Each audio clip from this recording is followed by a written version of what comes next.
আমাদেরকে কথা বলতে না দিলে যেমন আমরা কষ্ট পাই, তেমনি গান করতে না দিলেও আমরা কষ্ট পাই।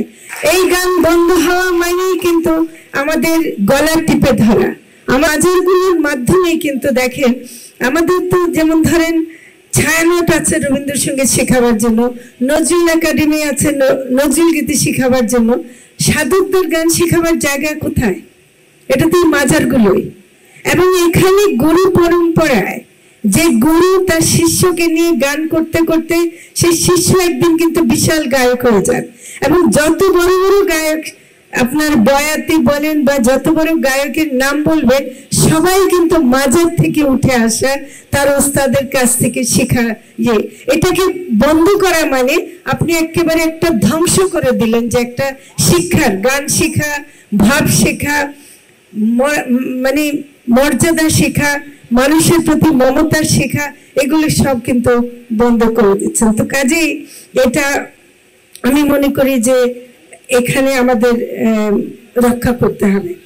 আরেকটা যেটা বলবো যে আমরা মনে করতাম বয়াতিদের গান শুনতে গেলে দেখতাম যে সব পুরুষরা গান গায়, মানে তারা যে পালা গান করে ওখানেও পুরুষরা থাকে, কিন্তু মহিলাদেরকে দেখতাম না।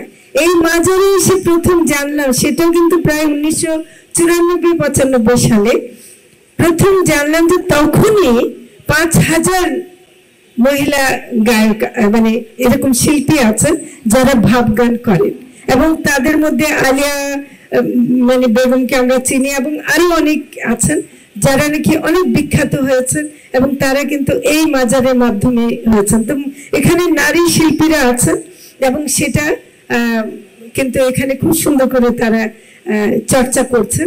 যদিও আমি মনে করি যে পুরোটা পরিবেশ, যেমন বললেন যে টয়লেট ফ্যাসিলিটি নাই বা নিরাপত্তার পরিস্থিতি আছে কিনা সেটা আমি জানতে হবে।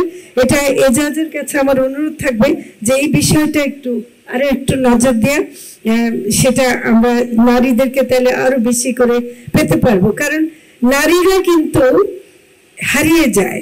জুলাই আন্দোলনের পরেও যেমন আমরা একটা জিনিস দেখেছি, সেটা হলো যে একটু আগে আমি আমাদের সানাম খানের যে কথা শুনলাম, তার মধ্যে যে আগুন এখনো রয়ে গেছে। এরকম কিন্তু বহু মেয়েরা কিন্তু জুলাই আন্দোলনে কিন্তু ছিল এবং আমরা তাদেরকে মাঝরাতেও মিছিল করতে দেখেছি। যেদিন নাকি শেখ হাসিনা বলছিল যে মুক্তিযোদ্ধারা নাতিরা পাবে না তো কি রাজাকারের নাতিরা পাবে, ওদিন কারা বেরিয়ে আসছিল? মেয়েরাই বেরিয়ে আসছিল। এবং সেই মেয়েরা আবার জুলাইয়ের পরে, আগস্টের পরে কিন্তু হঠাৎ করে হারিয়ে গিয়েছিল, আবার তারা বেরিয়ে আসছে। এই যে কাজে নারীদেরকে যদি আমরা চেষ্টা না করি এবং নারীরা যদি নিজেরা বের হয়ে না আসেন, তাহলে কিন্তু তাদেরকে আবার পিছিয়ে দেবে। যেমন এখানেও আমি আপনাদেরকে কষ্ট দিতে চাই না, এখানেও কিন্তু নারী শ্রোতা আমি দেখছি না। মানে কেন এর মধ্যে অন্তত অর্ধেক বা 1/3 নারী নাই, এটা কিন্তু থাকাটা দরকার ছিল। তা না হলে কিন্তু আমরা কোথায় পাবো? নারীদেরকে আগ্রহ সৃষ্টি করতে হবে, সেটা কিন্তু আমাদেরকে তৈরি করতে হবে। এবং রোমেলকে আমি বলবো যে আপনাদের আগামী আয়োজনগুলোর মধ্যে এটাকে ইনশিওর করতে হবে যে নারী শ্রোতা, নারী দর্শক এরা কিন্তু যেন অবশ্যই থাকেন।